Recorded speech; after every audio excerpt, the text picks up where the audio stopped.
Peggy 12.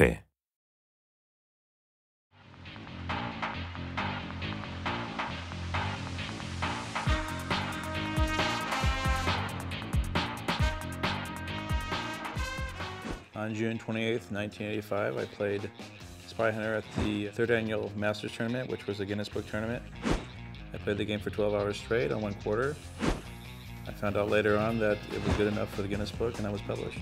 The game was, just fascinating. Everybody there was crowds around it. That was one game that I was drawn to. I think it just allowed things to be faster. It allowed to experiment, putting guns and other such things on cars. Spy Hunter was definitely one of the most challenging video games. For starters, I think you only had about 3 men for 25 cents.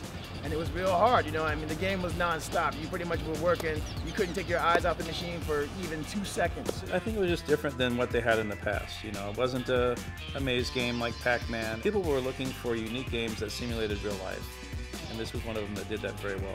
You're talking about the very first game ever being a driving shooting game. How did that not shape video games? People love it whenever you can combine 2 different things that are awesome, aka driving fast and shooting guns. So any game that you can do both of those is going to be a win. You have to develop patterns and strategies for the enemies, and you have to find out their characteristics and break it down. And it was a thinking game.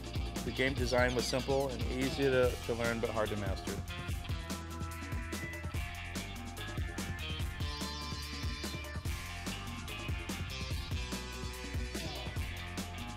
Atmosphere of arcades is something kids probably know nothing. It's a very dirty place. It's kind of like a nightclub for kids.